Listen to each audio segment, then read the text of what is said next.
yourself. Now the mirror's breaking into pieces on the ground. Don't you know you gotta let go, turn off the cell phone. You don't need to conversate anymore. Take control, you gotta let go, turn off your cell phone. You are your brother's helper, we are each other's shelter. We can move the world together, give the world a little shake. We are the earthquake. We can change the world forever, give it just a little shake. We are the earthquake. Everybody has a stake. We are the earthquake.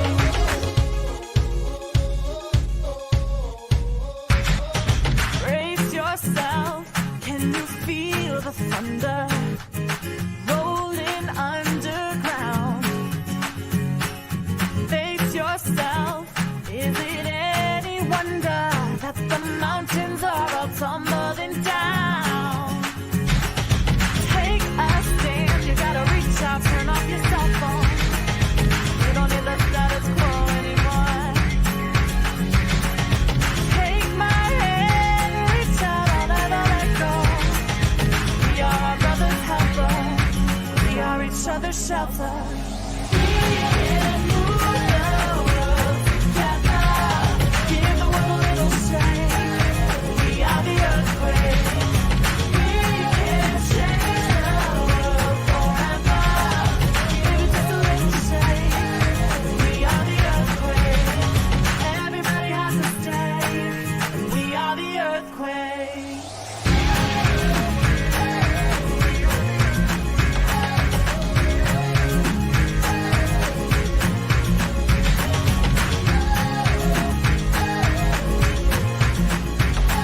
Everybody has a stake. We are the earthquake. Shake together, we shake it. Never be breaking. Shake together, we shake it. Make the never be breaking. Shake together, we shake it. Never be breaking. Shake together, we shake it. Make the never be breaking. Shake together, we shake it. Make the never be breaking. Shake together, we shake it. Make the never be breaking.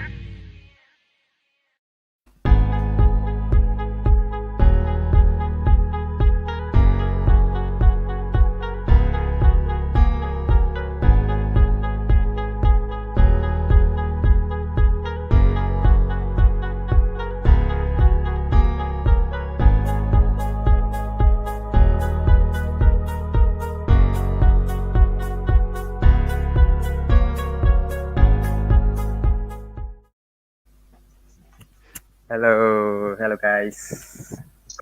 Hello. Hello. Hi Hi. guys. Macam sihat? Yeah, we are fine, I guess. We are Have you had your good. breakfast? Yeah, Semua sudah makan? a very heavy one. A very heavy one. Yeah.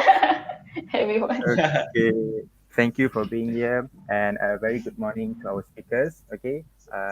Beforehand, let me introduce you myself. Okay. My name is Madana Gopal, anak lelaki Rawi. I'm from BPH Court 8, currently in year 2, semester 1. And I'll be your today's moderator. I think yesterday we have done the rehearsal. I think a little bit you know lah. Okay, so for your information, this online forum, Life After Graduation, is an event that is organized by Pharmacist, which known as Pharmacy Student Association, under the wing of KPJ University College. This online forum is held to commemorate the World Pharmacy Day, which falls annually on 25th of September. Okay, with that piece of information, today we are honored, alright, to have the presence of wonderful and, trust me, they are very fun guys. They are very fun from a variety of backgrounds to join us in today's event. And just a fun fact about them, they are all alumni of KPJUC. So basically, they are our super seniors lah.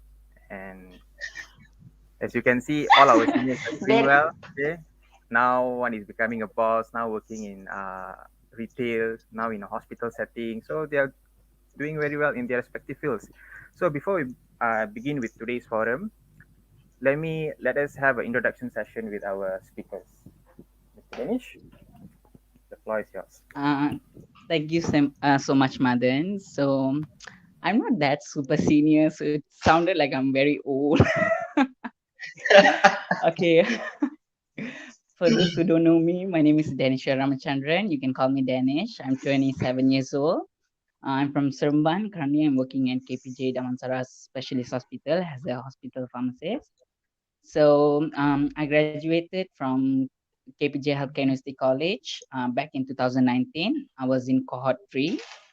So I think that's about it, I guess. Okay, later we'll dig in more about this. All right. Okay, Mr. Elfie. Elfie like All right, Elfie. yeah. Just gonna shake off the nervousness, even though we cannot see any audiences or whatsoever. But yeah. Still nervous. Still nervous. Hi, my name is Elfie Nego, but y'all can call me Elfie or yeah, Elfie lah.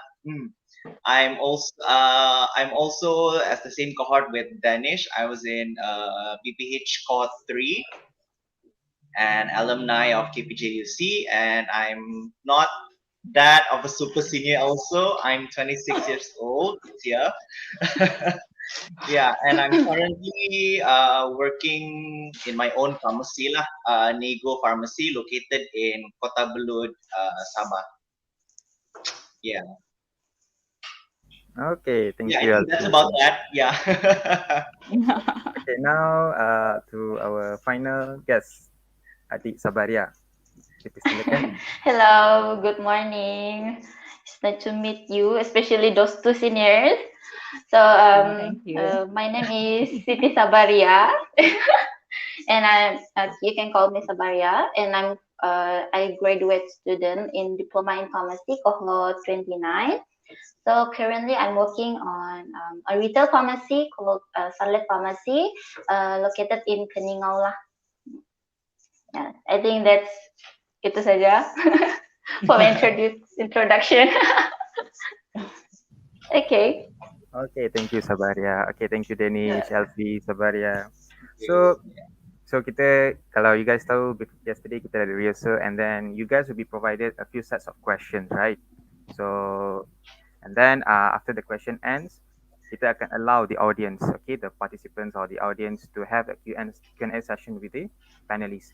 So, kalau siapa yang tengok live ni, kalau you guys ada questions, okay, kalau you nak tanya siapa-siapa, you can always drop your questions in the chat box. Nanti kita akan raise that question to the respective panelists lah. Or kalau contoh you guys nak ada contoh, means you wanted to ask question to specific panelists, put in a bracket to whom you want to actually raise the question to. Okay? So, Mr. Danish, Alfie, Sabari, okay tak? Nervous lagi? Yeah. Okay. Okay. Okay. We are fine. Okay lah. Okay. My first question goes to Mr. Danish. Being in a clinical, being a pharmacist, so you have actually attached in both government and also private sector. So can you tell me the differences between in these two sectors in terms of the clinical experience?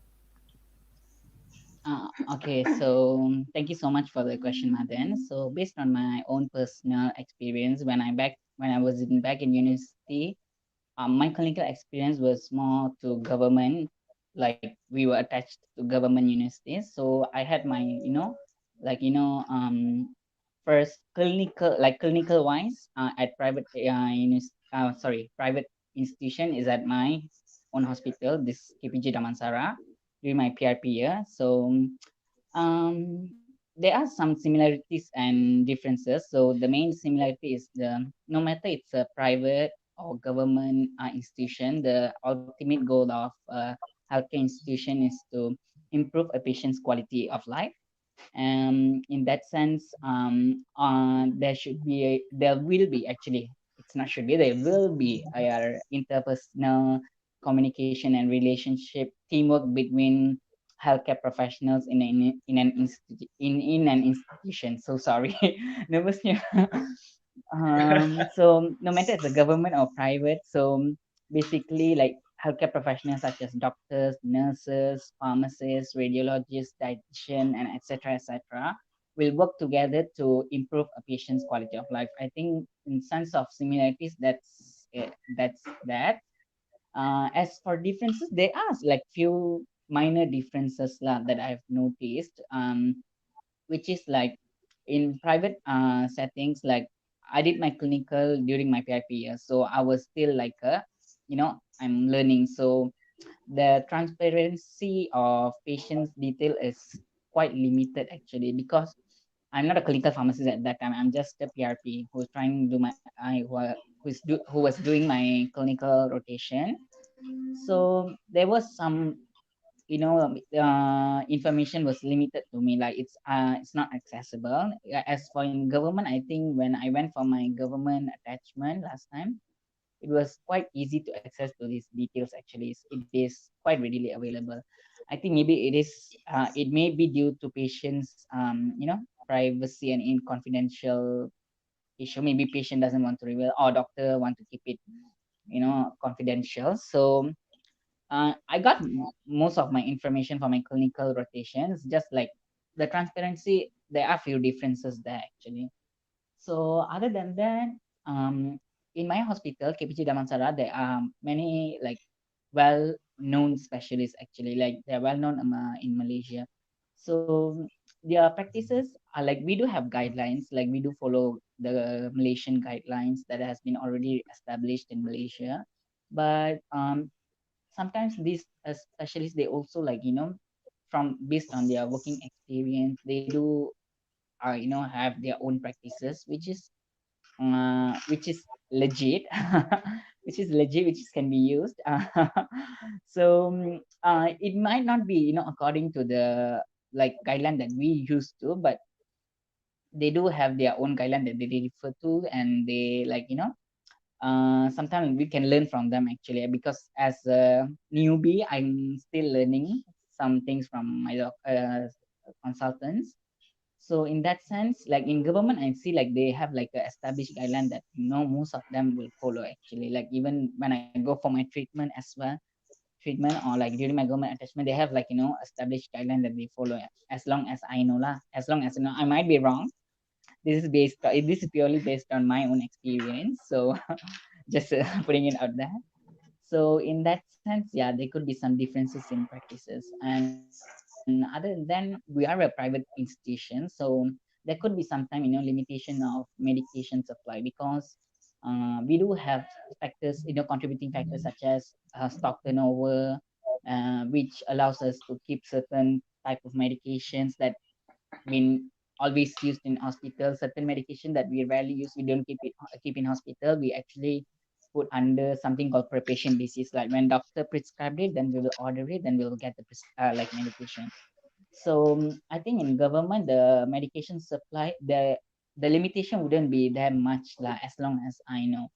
In private, yeah, because there are sometimes like doctors, they want to use a medication that is not it's not available readily available at our hospital. So we need to improvise. We need to call other hospitals, try to get maybe loan medication in from government or private. Usually we go for private, sometimes from government, um to get that medication, because maybe that medication is the only way. I mean, the doctor may be used to that medication, and we have to provide it actually, because the ultimate goal is to save a patient's life or improve the patient's quality of life.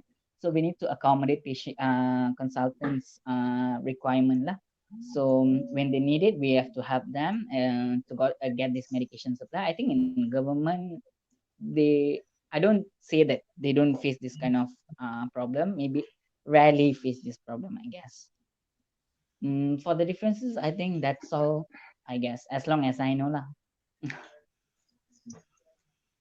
Thank you. Okay, Yeah, thank that's you, yeah. thank you, Daniel. Mean basically not so much lah, not so Mm-mm. much of difference lah. So to the audience lah, let's say you guys. So basically, it doesn't matter lah which setting you I mean you wanna go, because the ultimate goal is just to save a patient's life only.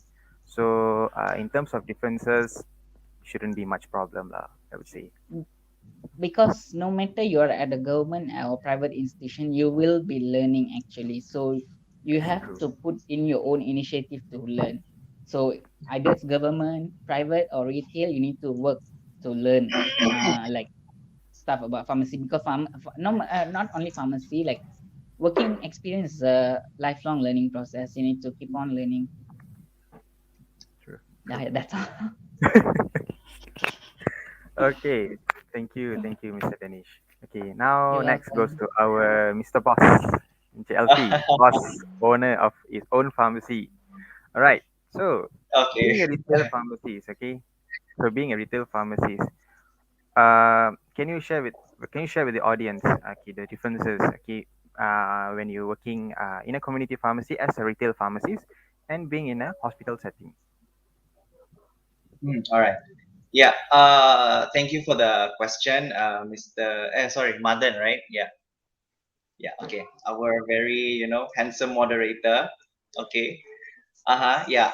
Right. So for the question, right? So being in a retail or in a community pharmacist, right? It's more towards primary care settings where we provide primary care services towards our customers, right? We don't really call them as our patients because they are, yeah. So we consider them as our customers. So we provide them with a direct patient care where they literally just come inside, they tell whatever they have, and then we can just simply diagnose that with, those minor ailments and all that lah.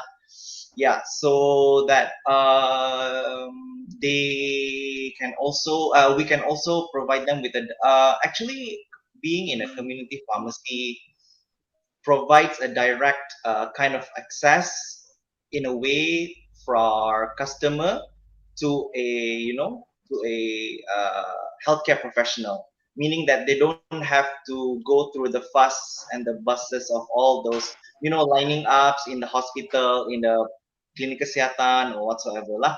They can literally just come inside, they can tell us whatever their problem is. If it's considered to be like you can diagnose it and you can settle it, then yeah, it's improving their quality of life lah, like what Mr. Danish said earlier. And also the differences is that we can see a very vast difference whereby we don't really work or communicate directly to other healthcare professionals such as doctors, nurses, dietitians, or other healthcare professionals lah.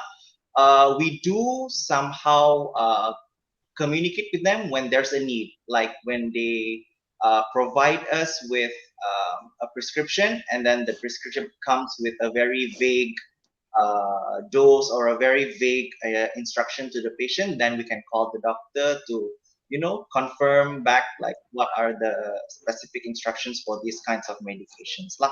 Mhm. So besides that, I think that being in a retail pharmacy, we can actually promote healthy lifestyle to our customers as well, because we can actually talk to them more. We can actually build relationship to our customers, and then we can actually have a chat, and we can actually decide on which type of supplement is suitable for each type of customers and all that lah. So meaning to say that in a hospital setting, it's a very straight pathway whereby you register, you meet with the doctor, and then you get your diagnosis, you get your prescription, you go to the counter, and then you get your medications and your counseling whatsoever lah. But in a way that there is a different or an added value in a retail pharmacy whereby you can actually talk to customers, you can actually uh, build relationships there lah, and then you can just maintain your customer and your customer relation within you and your customer. Yeah, I think that's the differences in community and hospital settings lah. I think. I think, to be honest, retail is the best place lah for you to build your trust with your customers. I would say, because whenever they come in, some of the things is they don't share with their they don't share with their doctors, but they do tell you. They're being like open because they have that some sense of trust to the pharmacies, especially in retail. So, Yeah. do you I feel encounter offended. something like that? Just kidding. I mean, do you have that kind of what we call have things like that have happened to you before? Do you have encounters things like situation like this? Yeah, meaning that it depends on the customer itself, like how open they want to be with you and how you can actually make your customers, or not make lah. It sounds so provocative, but it's like how you wanna approach your customers and make them open up to you, and then you ask them whatever their medication. You can also do some counselings with them, and then sometimes they are not really like you said just now, they are not really open to their medications or their diseases. So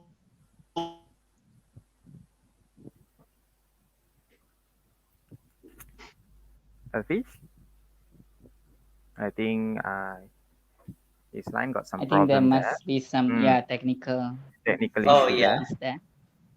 yeah, okay. Correct, I thought correct. I was the only one.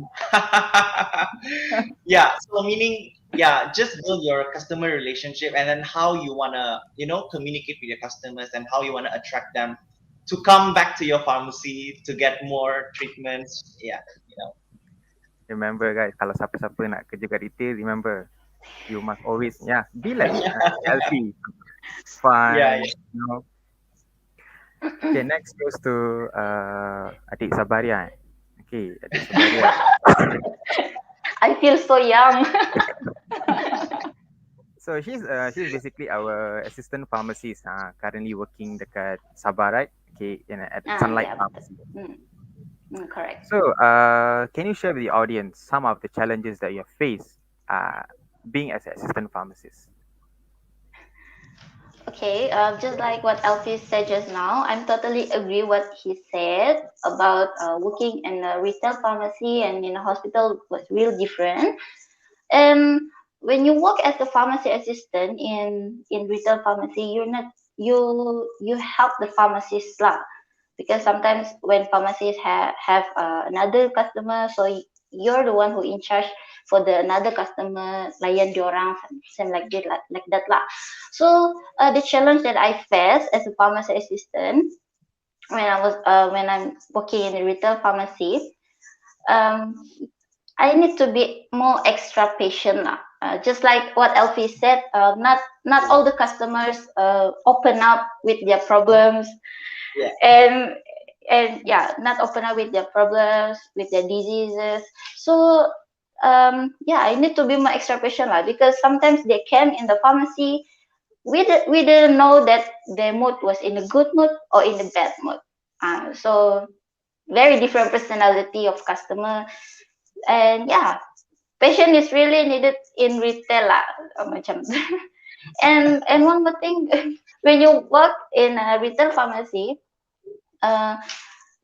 you need to know the brand name and the generic name lah. The reason why I say like this, because some of the customer will come to the pharmacy and ask for the medicine. They tell the generic name lah. And it's okay for the generic name, because we know the ingredient and something like that lah. But when they say the brand name, that's quite challenging for me, because lain kilang, lain nama brand, so we have to ask more about the medicine lah. So I think that's really challenging for me, and I face it every day since the first day I work, and until now I face the same thing. But don't worry, it's getting better lah. Makin lama kita macam experience with that medicine, kita kenal medicine tu, it's okay. Makin lama makin okay lah. Like that. And one more thing, when Elvis said we do the lifestyle yang pasal supplement, something like that. And me as a pharmacy assistant, I need to do some research about the supplement. We not just give them macam begitu saja, begitu kan.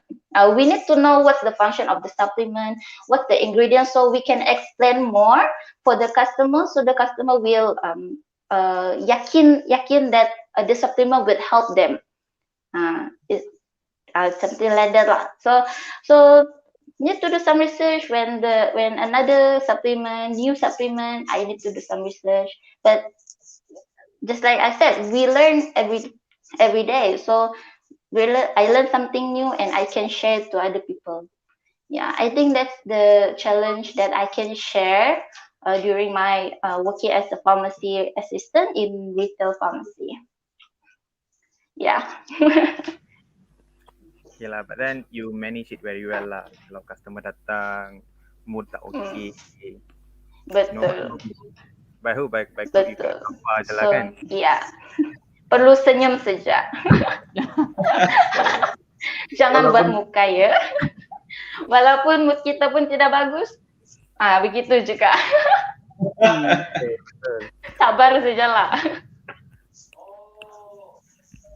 Okay, next question goes to Mr. Danish.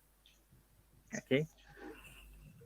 Okay, trust me. Yesterday I did some maths. We have learned so much of, subjects here during your 4 years of time. Okay, I think yesterday I averagely, calculated around 50 plus for 4 years. So many subjects. Okay, so how relevant these subjects in your working field? Okay, thank you for the second question now. Okay, so it depends on where you end up working actually. So, because any degree course will actually prepare you to work in any field, any field in that particular profession. So in pharmacy, when you do degree like Bachelor of Pharmacy, they prepare you to so that you can come out, you can work in community pharmacy, you can work in a hospital pharmacy, you can work in retail pharmacy, and you can work in industrial pharmacy. Yeah, so these courses actually comes in handy when you depends on your like where you end up actually. Like for me, hospital pharmacy, like I have to focus more on my pharmacology, my um all the pharmacology related subjects lah. Like example for LP, other than pharmacology, LP has to focus on entrepreneurship, which we will learn in our third year, if I'm not mistaken. So it depends on where you will end up actually. So don't think like this is irrelevant to my pharmacy course. It's not actually. It will be useful, but it's just that it will take time for you to realize when it will be useful because like like there is a subject in fourth year that we will learn, which is known as which is I forgot the name of the subject, but it focuses on TDM actually, therapeutic drug monitoring.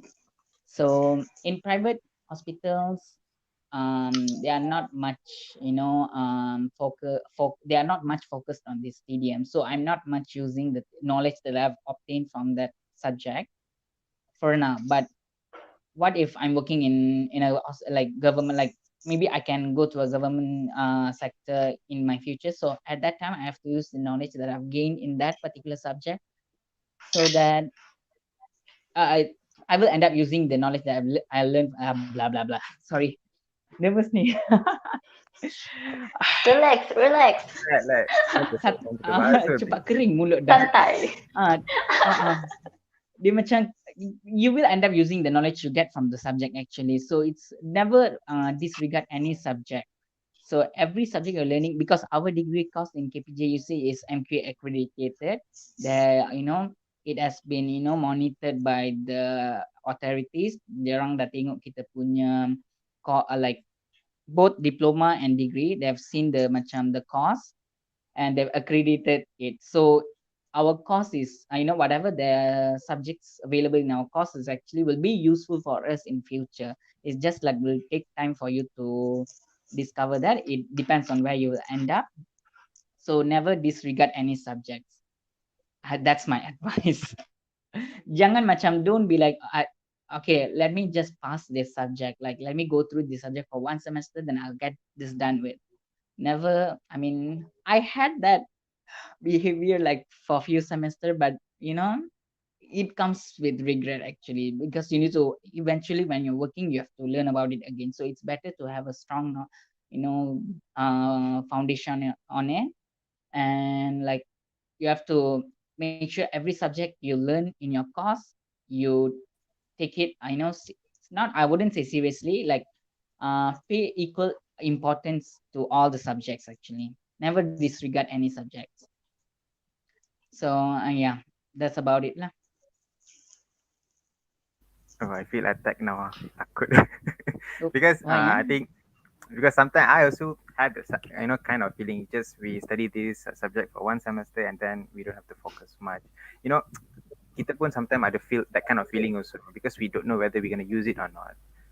So I mean practically it's based on the that's setting they quite were. normal lah, because yeah, you're a student now, maybe you might feel in that way, but once you come on and start to work, then you might feel a different type actually. Okay, You to will the have a audience different who are perspective, watching. because even sometimes macam the subjects that we learn biostatistic, and it will be helpful in your 4th year research when it comes to research also.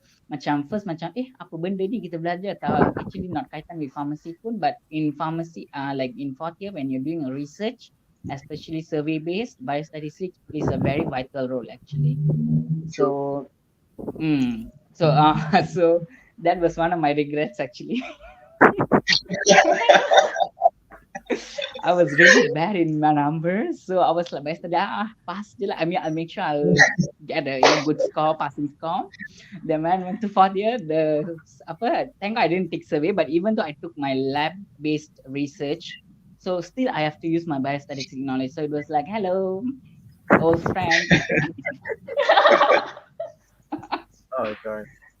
Now rasa takut pula. So I think to the audience yang now in bachelor pharmacy or diploma, those want to continue further their studies, dengar apa yang Mr. Danish inform kat you guys. So don't take things lightly lah, because later on kita tahu kita menyesal nanti.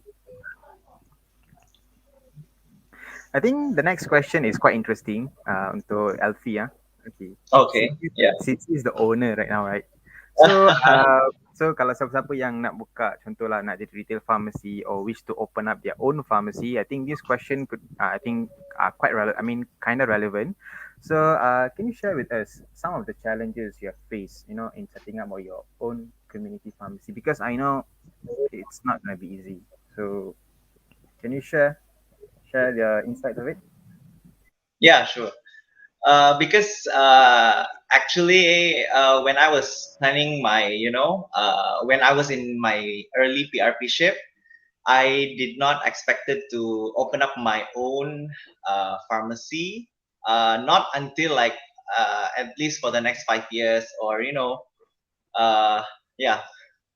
I thought of like working to gain experience after my PRP shift. Then maybe I can save up and then open up my own lah after I have worked maybe for a few years. But then towards the end of my PRP shift,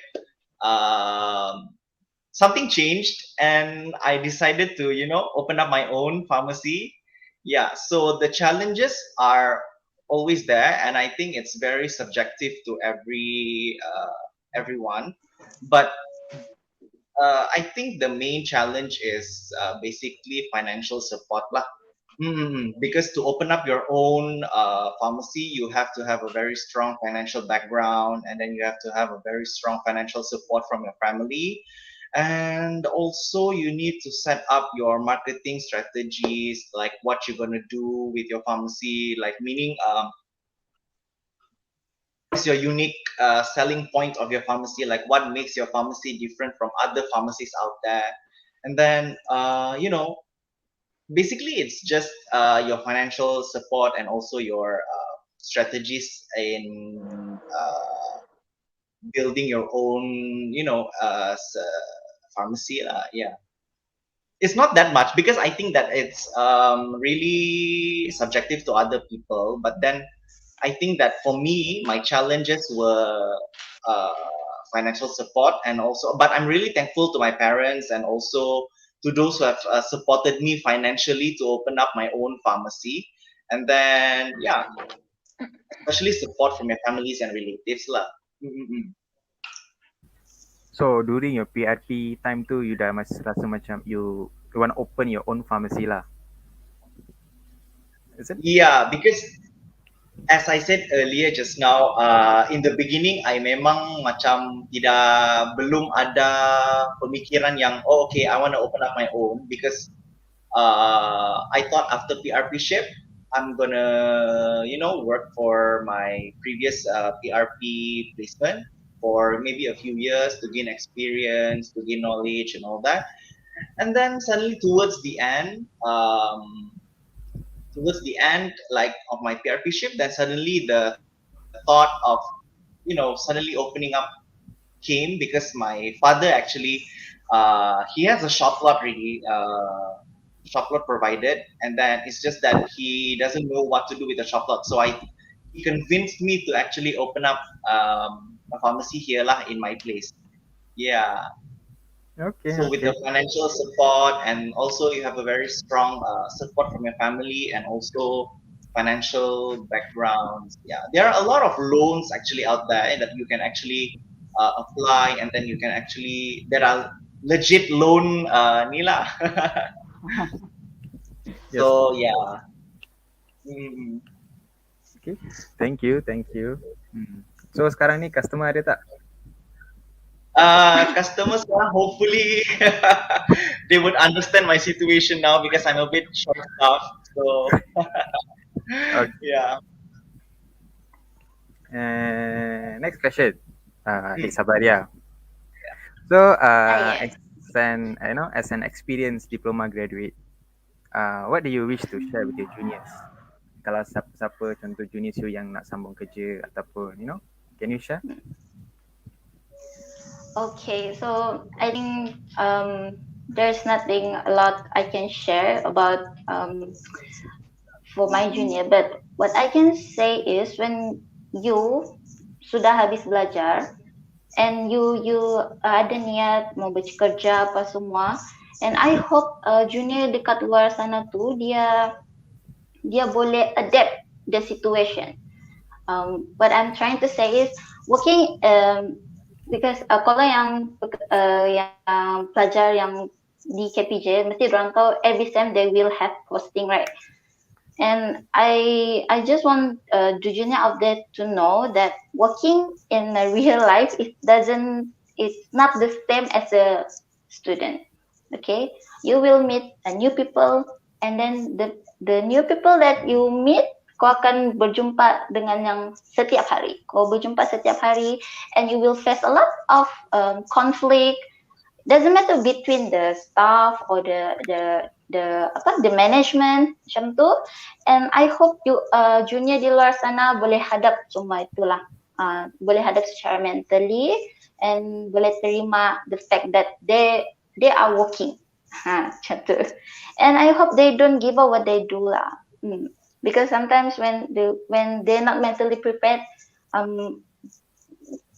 depression is macam selalu akan ada lah. And I hope junior di luar sana tidak macam itulah. Okay? And sebab dorang bekerja, kamu bekerja, you will gain a new experience. Okay? The long you work, the more you got lah the experience. So di sana itu je lah. Don't give up lah. Kalau mau kerja sehabis baik, buat sehabis baik. And then I hope semua okay saja lah. And stay safe lah. Junior di luar situ. Yeah, there's not a lot I can share about it, because itu diri sendiri saja. Okay, dengan niat mau working, okay, you have to perlu ada niat yang bagus lah. Perlu mentally prepared lah. Itu saja. Itu saja lah untuk junior di luar sana. Thank you, Adik Sabaria. Okay. Next question, Danish. So, what would be your advice to your juniors, at this moment, once they step out of KPJ Healthcare University College as a pharmacy graduate, in terms of their layout, job application, experience sharing? Okay, do you have any inputs on that? As for planning, I would say, sorry, thank you for the question, Madan. So for the planning, I think I would advise for everyone to have a plan when you're studying. Actually, I mean, not like macam you baru masuk first year, dah ada plan dah, because not necessarily the plan that you have in your first year would would be the plan at the end actually. So before like you graduate, maybe 1 year before you graduate, make sure you have a like at least a general plan. If you have a specific plan, that's good for you. And if you don't have, at least have a general plan, like where you want to work. Like you will have your own interests. You will know your advantages, your pros and cons, like where you do your work the best. So you need to take all that into consideration and have a like a general plan where you want to work. Like me, when I was in my fourth year, I decided like I wanted to work in a private hospital. I didn't want to go to a government hospital because I'm not saying it's hard, because my most of my classmates were attached to a government hospital. They are doing very well. It's just like I don't think I can cope up in a government setting. So I chose not to put the burden on myself. I stepped back and I said, it's okay, I can take private. Doesn't mean private have anything lesser than, I mean, anything lesser to do in, I mean, compared to government. Like private has as much as things to do in government as well. So I'm not counting private institution any less actually. So for planning, make sure you have that plan lah, macam general plan. If you have very specific plan and if doesn't go according to your plan, don't please don't give up. Like macam anything that you ended up doing, it's macam meant to be, or you will be, and you end up loving it actually. So don't give up, don't get disappointed. Eventually everything will be better. It's everything for better. I will share something because I saw a question in the chat box comment box just now. It's something regarding to this lah. Later I will share it actually. So during the Q&A session. So as for job application, it was like in KPJ Healthcare University College, it was they made it very easy for me, because they like when I chose private institution, especially KPJ, they provided like a list of KPJ hospitals that I can apply to. So they asked me to choose top three options. So my three options were KPJ Seremban, KPJ Damansara, and KPJ Ampang Putri. So and they actually helped me to get into my job actually, because they actually sent my details to the HR. Then they contacted me. They called me for an interview. So I had the interview. Then I got the PRP ship actually. So as for government, I'm sure that like you need to go through a portal, right? What's SPR? Is it SPR? SPA. SPA. Sorry, sorry. Yeah, you need to go through SPR SPA. pilihan raya. Sorry. That's why SPA lah. So you need to go through that SPA like application, then you need to wait for your placement. So please don't like compare yourself to your classmates. Macam sometimes certain people will get their placement quite early. Like mine, I got it very early actually. I got it like I graduated in August. I got my job in November. So some of my friends got it like the following year. So never compare yourself to others. Never like your time will come actually. So just do whatever you have to do actually. Just put in the work and the result will turn out good. Because during my during my year after my graduation, the COVID pandemic started. Then they stopped the intake for a while for government. So it took a bit time for my other classmates to get into government institution. So never compare yourself. Don't get stressed looking at people like looking at your friends. Started their job. Then you're like sitting at home. It's okay, chill. You can don't like. I would quote our ex dean lah, Miss Dr. Alamak, I forgot his name. Not Prof. Mansur, the previous. Dr. Anbu. Prof. Dr. Anbu. Mansur. Dr. Anbu. Dr. Anbu. He Anbu. always says that, Dr. Anbu. He always says that look at your plate and eat that actually. Don't look at someone else's plate actually, because it might be not be the same as what it's in your plate. So don't compare yourself with any other. So as for experience sharing, As I said, I got my PRPship back in November 2019. So it's like a 2 years contract lah, 1+1. So 1 year PRPship and 1 year FRPship. So I'm still in contract. After my 2 years contract, if there is vacancy, they will absorb me. If there is not, then I have to find the alternatives lah. So the planning usually will be there like every time, like before you finish studying, then after you graduate, then after your PRPship, yeah, you always have to have a plan actually, plan A and plan B. What you're gonna do, and if that doesn't turn out good, then what's the alternative plan? So it's better to have that actually. So whatever you ended up doing, like put in the effort, put in the interest, you will end up loving it. If you, I mean, even though it's something that you're not interested in, try to look at the positive side. I would say look at the bright side. Like, you know, you would never know. Every single thing that you get in your life will have its own pros and cons. So I would say focus on the pros lah. If the pros are more than cons. Thank you. Like that's my advice, and I would say the experience based, like it's subjective, like as what Alfie said, it's subjective to everyone, so it'll be different. It's good to share your experience, but do not put yourself in someone else's experience because it is not yours to put in. So that would my advice. Yeah, that's all. Thank you. Started to Alfie. feel like motivational speech. This is a TED Talk session. It's a good insight actually lah. I love it. Suka. Alfie, you ada vacancy tak untuk pharmacist? Oh, for now, no. Yelah, ingatkan kalau alternative Miss Dinesh boleh apply dekat pharmacy you. Alfie would never hopefully take next year. me.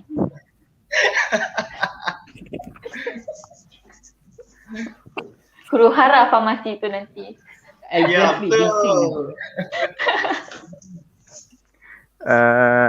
Okay, next question goes to Alfie. As a pharmacist, as a retail pharmacist who's working in a community pharmacy, what kind of customer that you have met, and how do you handle this certain kind of customers? In your own way. Right. Thank you so much again for the question. I think Sabaria has already explained a lot just now, but in terms of brand and generic, I don't really have a problem with that because sometimes they are not really brand sensitive. Yeah. But when customers comes in and they don't even know what's the brand or what's the generic name of the medication, then that would be a problem for you to solve the puzzle, because literally they will just come in, they'll ask you to find a white tablet or Correct. yeah, or a cream for itchy, to hilang gatal. There's Cream a like lot. Colgate. Yeah, true. Colgate cream, and then Colgate cream. yeah, and then those kinds of customers are the most challenging lah, because you have to really, that's what I said earlier in the session just now, is to build your customers relationship, whereby you can talk to them, you can really investigate what type of medication are they talking. So if they come to you like coming in, they want a white tablet, then you have to ask for who's the tablet for, and then what is the indication for the tablet, what's the tablet used for. Then maybe you can cut all the the, what is that, The choices lah. It's no longer all of the above, it's like A or C, like that lah. So meaning you can really reduce the chances of giving the wrong medication to your customers lah. And also back to this brand sensitive customers, these are also a bit of an issue lah, because customers, they are very used to a specific kind of brand. So they will have somehow like this nocebo effect, like nocebo is like when you believe something, Works when for they you. have a set of mentality that this thing won't work on them because it's a different brand, then it really won't happen. But actually, it's already giving them, a positive side, a positive effect. But then they just don't believe that this kind of brand doesn't work. Yeah, it's just like Panadol. It's like there's a lot of brands out there, but then they will ask for you for a specific Panadol brand. I mean, Panadol is already a brand, so they will ask you for a specific brand of paracetamol. Padahal it's only a paracetamol, right? So yeah, maybe the excipients will differ, but then the function will still act the same. Yeah. In terms of price, how do you Mhm. manage this kind of customer who came to you? Let's say they want to buy this thing, and then they found out that maybe nearby pharmacy selling it cheaper, and Right. you're maybe slightly expensive. So how do you handle this? Yeah. So that's what I said earlier also, regarding marketing strategies. So meaning that it's not how you wanna. Do you know kelentong? Not kelentong lah. it's Mana it's customer like, yang banyak kelentong? yeah. I mean, not kelentong customers lah. It's like how you convince them that your price is this price, as compared to this price. Maybe they are selling cheaper because maybe they are a big pharmacy, or they are already a very established pharmacy. So meaning to say that I'm still new, so maybe the price is a bit high for the moment. Maybe in the future I can give you, then yeah, maybe in the future it will be reduced, or yeah. And building customers relationship lah, like if you know your regular customers already, you can just directly give them discounts or whatsoever lah, just to compete with the prices. And that's another thing, that I did not open up my pharmacy in the Pekan area, because in the Pekan area there's already 3 pharmacies out there. So meaning if I were to open there, so I have to compete with the other 3 pharmacies. So meaning I'm a bit in the safe side lah, because I'm the only pharmacy here, and then there's only one health clinic here. So meaning that I control the margin in my area lah for now. Yeah. So I'm quite okay with I mean, my customers are quite okay with the price and the services I provide to them lah. If I'm your customer, I think I'll be a very like suka juga lah, sebab the way you always, I think you are very good in terms of approaching with the customers and how you manage and handle your customer. I think if I were to give you like macam tick kan, I give you a 5 star lah, a 5 star one. Yeah, meaning Wow. that's how you build a customer relationship lah. But in a way that customer is always right. I think that only in pharmacy it applies that not all customers are always right lah, because you have the advantage of knowing what type of medication or what type of supplements are suitable for your customers and all that lah. So just like what Sabara has said earlier, you have to do your own research, you have to do your own readings, you have to do your own, read up on supplements, and then you can recommend to customers and all that lah. Yeah. Thank you, Alfie. Thank you. Mm-mm. Okay, now to Sabaria. Sabaria, which is better, you think? Yeah. To first or to continue pursuing a study in Bachelor? This question maybe can be, useful to those who wish to continue, but then still thinking kalau diorang nak study dulu ke ataupun diorang nak kerja dulu ke? Okay, thanks for the questions. In my opinion, I think it depends on the person lah. Mostly yang those yang ada niat mau sambung study, mesti dorang akan fikir financial lah. But if you have a chance, if they have a chance to continue the study, for me, I think just continue. Just continue your study. And if those who have a financial problem, maybe you can find another alternative. Maybe you can find a sponsorship, or if you get lucky, you get the scholarship, and yeah, it would be better lah. So if you have the chance to continue the study, just continue. And kalau kerja pun tiada masalah juga. And after lepas kerja, and then you kumpul duit, boleh baru sambung tadi pun tiada masalah. Okay, there's a lot of alternative lah. If you have niat mau sambung study, sangat-sangat banyak alternatif dia. Mungkin kita boleh belajar sambil kerja, and then ataupun kita kerja dulu, and after that kita continue study. And if you get lucky and you get continue study, ya macam itulah. So it depend on the person lah. Saya bukannya macam gitu, yang paksa-paksa ikut sambung study. No, ya dia depends on orang. Ya itu saja. Okay. Yep. Thank you. I think that's it. That's it. I can say that to my junior di luar sana lah. So kalau they think they can because I kerja dulu sebelum study sebab I takut I cannot cook, so I macam takut. So I kerja dulu Don't be afraid. I think it's I mean, it's okay. either way it's Yeah, it's Dinesh. like macam learning juga lah, because when you work you apply whatever you learn into a practical setting.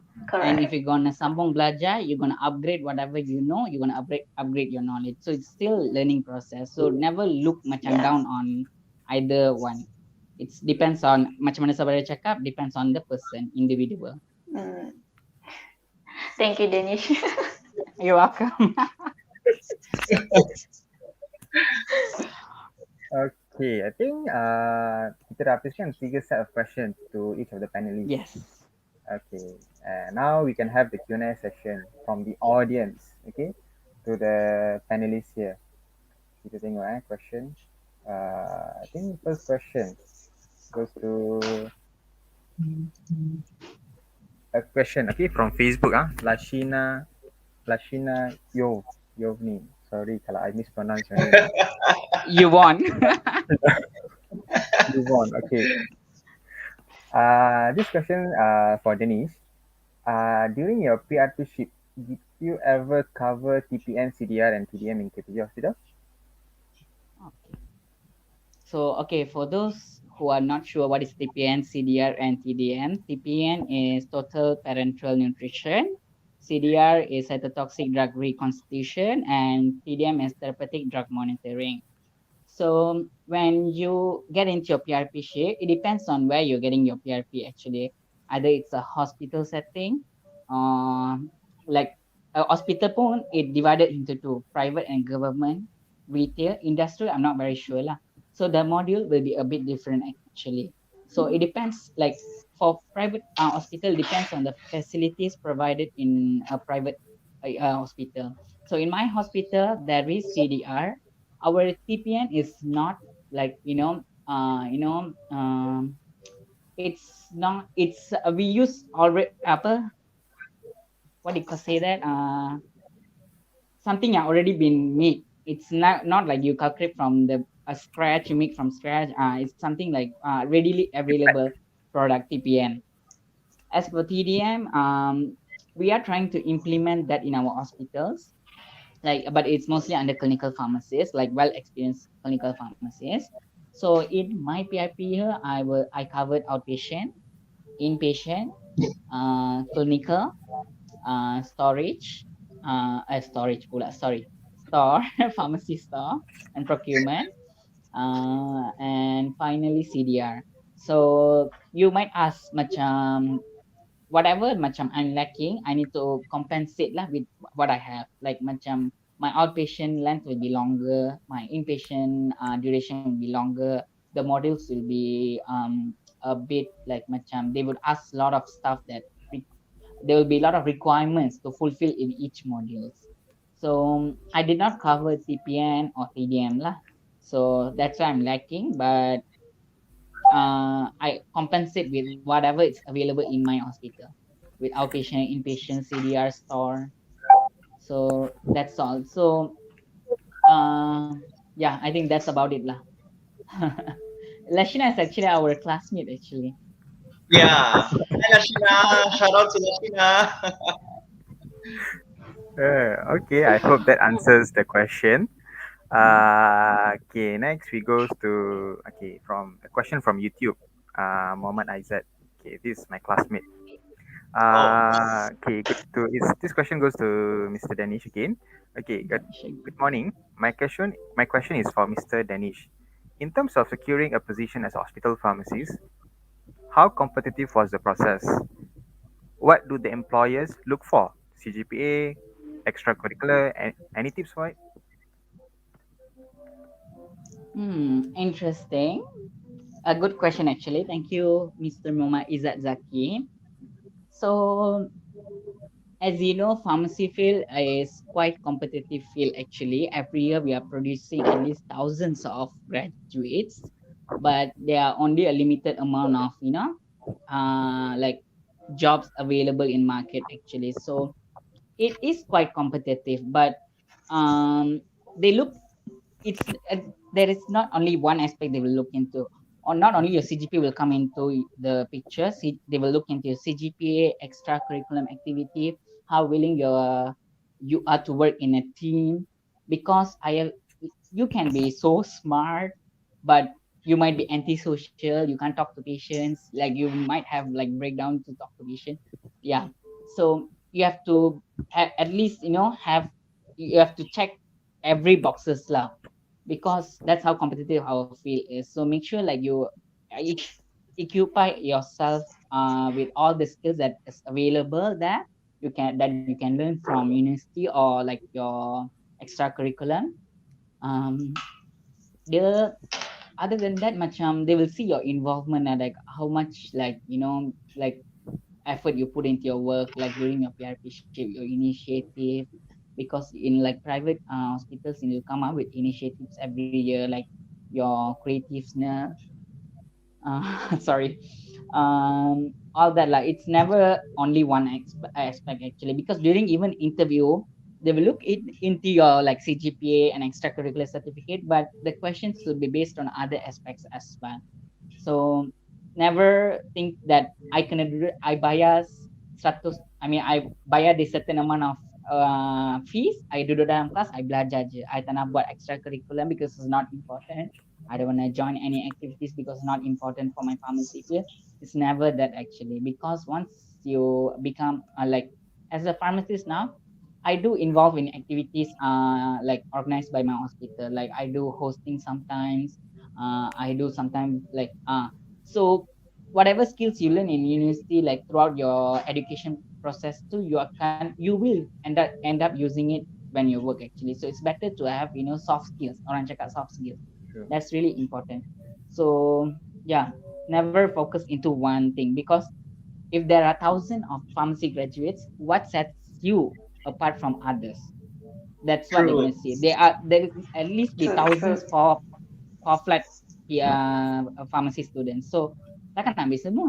So they will see lah which one has better offer, something better to offer for the hospital. Mm. So that would be my advice actually. I think that's all lah for now. Thank you for that wonderful output. Thank you, thank you. I hope that answers your question. Is that okay? Next goes to I think from Facebook, Lashina again. Uh, Question for Alfie. What are the challenges you face as a PRP in a community pharmacy? In terms of Okay. your personal opinion. Okay, yeah.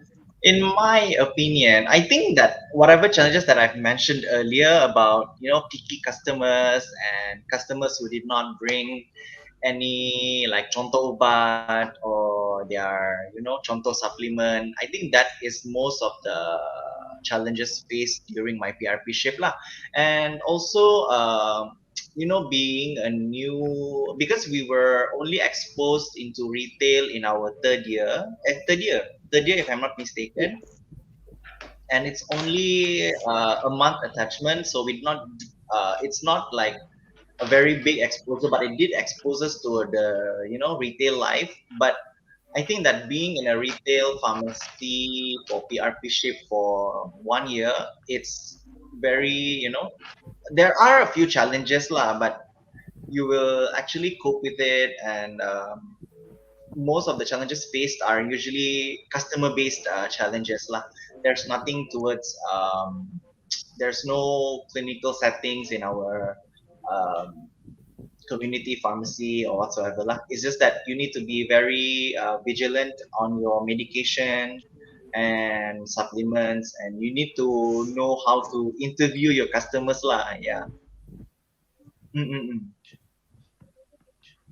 Okay, thank Yeah. Something to you. add on that actually. So Mm-mm-mm. macam in both retail and like private hospitals, your patients are also your customers actually. So you need True. to, even though they are not always right, you need to satisfy them actually, because you need their service Yeah. at the end of True. the day. So you need to That's go to true. extra mile True. to always help your patients. It's macam so that they will always come back to you, like because private Yeah. or retail, it's healthcare plus business actually. So we need to focus on both sides. We can't focus on one and ignore the other. So Yeah. we have to make sure our patients are satisfied, they're happy. As long as they're happy, they will they will go and spread the words. You will get free publicity. True. Yeah. Yes. And you will feel good actually for helping others, because healthcare professionals are about helping others as well. So when you do Mhm. something extra mile for someone, even though it doesn't give you any, it doesn't pay you anything physically, it gives you a satisfaction as a healthcare professional that I helped someone to gain a better improvement in their health actually.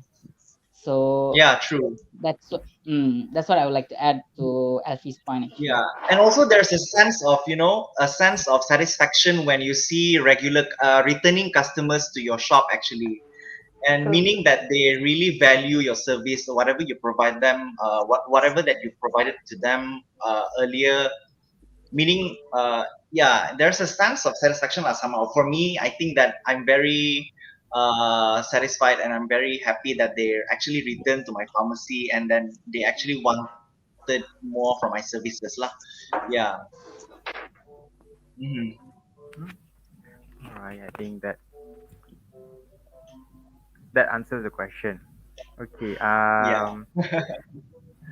Next question from Facebook. Okay, it's from Facebook from Amira Yusof. Question for Danish. Why you chose KPJ Damansara for your PRP instead of government hospital? Okay, I told you, like, actually previously I mentioned that I'll tell you why I chose KPJ Damansara. So as I mentioned earlier, I memang always wanted to do my PRP at a private setting.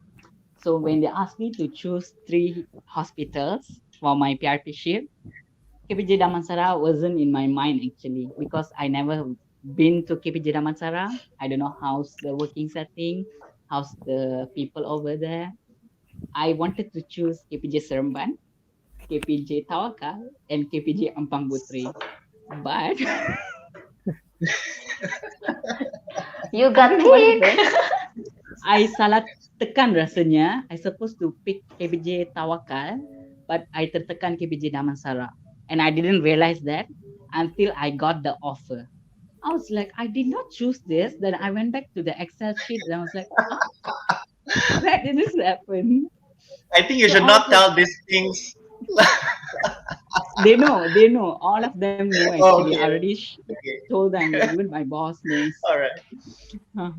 So I did not Okay. expect to be at KPJ Damansara, but now I'm really grateful for choosing KPJ Damansara, because it's like I'm not a flag bearer for KPJ Damansara, yay KPJ Damansara, but um, it's a for me personally, it's a very good institution to work in. Like I have great working setting, I have a great leader, which is my boss, and I have a great like colleagues. Like you need a conducive environment to work actually. Like True. as much as you need a conducive environment to learn, you need a conducive environment to work. So I think I have a conducive environment in KBJ Damansara to work. So I feel grateful. Maybe the mistake that I made is actually a blessing in disguise, I guess. Yeah. So government hospital, it's depends on personal interest. Like if you want to go to government hospital, then you go for it. I did not have the interest. Like the upper the route is I don't have interest in going for government. I thought of going for private. I chose private hospitals for my PRP. So that's it. Like it depends on individual interest. So If you want to go for government, go for it. Don't think about don't like people might say government susah tau actually, like don't think about it, because whatever they are going through, you might not go through the same thing actually. So never put I mean, it's good to be empathetic, but never be empathetic in this kind of situations, because your life experience will be your own, it'll be special, unique. So whatever you want to do, have a plan and go for it. That would be my opinion lah. I'd say opinion. Yeah, that's it. Thank you, Thank you. Madan. Thank you. Now you know. Next question from Facebook.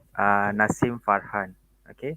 Question to all. So anybody can actually answer this question. Which one is good after graduate? Work or continue your bachelor studies? I think Sabaria should I think answer this is this for Sabaria. because yeah, Yeah. Yeah, I think I know this is my junior who asked this question, but I think I just answered my the question just now. But saya bagi tahu satu kali lagi lah, kan? And dua-dua pun okay juga. Both is good, but it depends on you, right? Then, kan? If you want to work, just work. If you want to continue the study, just continue lah. Nah, saya sudah jawab tadi, mungkin dia tak tengok, dia tak ada dalam time saya kot jawab soalan tu. But for Nasim, thank you for the question, and I just want you to know that both is good, okay. Just follow your instinct, dia bilang, follow your niat. Kalau mau sambung, kalau fikir mau kerja dulu and then baru sambung, just do it, okay. Alright, itu saja. Yeah. It much depends on To- the individual preference. yeah. To add points to it, actually, both needs like equal preparation of physical and mental. Yeah. Actually, if you're gonna True, work, if you're gonna true. continue studies, you need to Yeah. be mentally and physically prepared. And if you're going like True. as for studies, as Sabaria cakap tadi, financial pun important juga. Like you need to be financially Betul. prepared. You need to see every single aspect before you choose your path lah. So kalau you kerja dulu, you'll gain experience, then you go for study. You will use your experience definitely, because I've seen my friends using their work experience during their degree life, and it have helped them a lot. And if you're gonna straight away study, sebab you takut you will forget the stuff all, then go for it. Depends on you. True. And Yeah. don't regret your choice. Make sure you think about it nicely. Take your time. Don't rush into it. Betul. Yeah.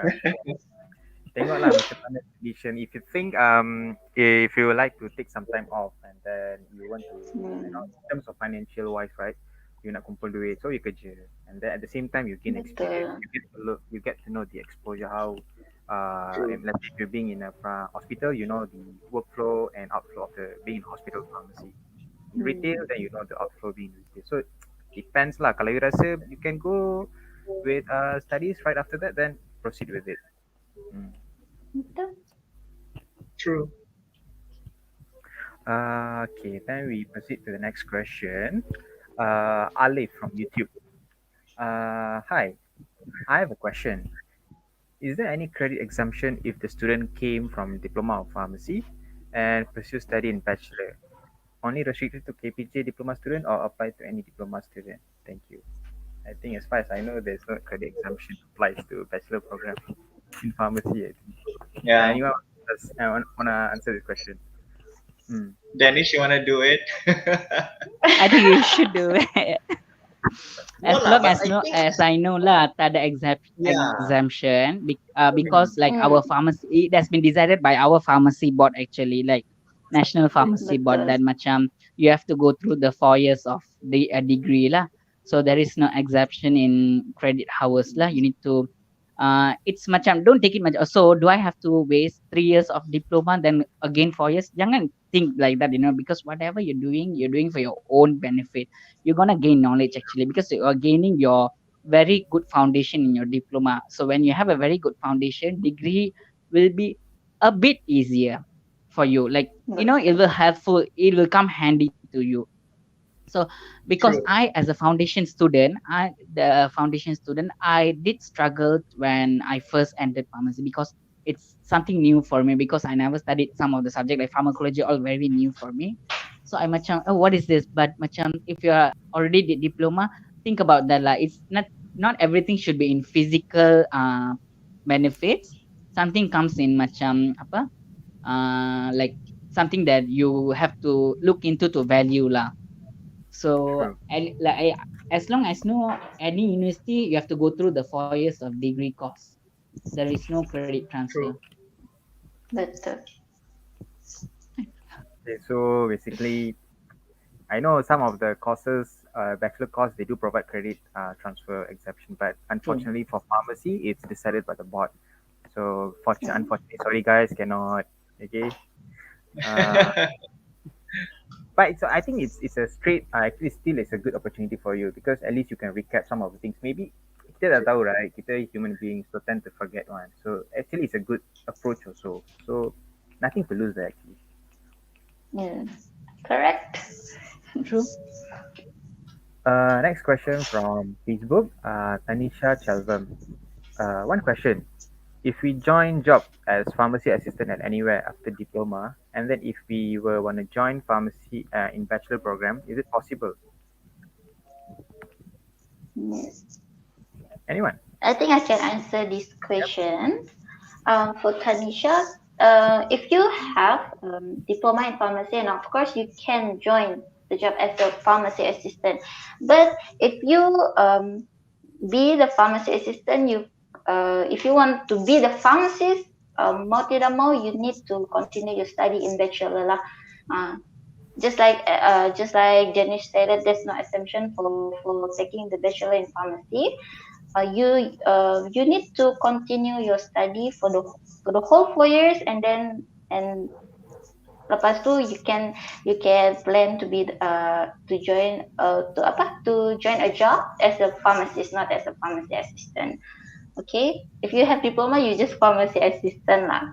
But if you have bachelor, you can upgrade to be the pharmacist.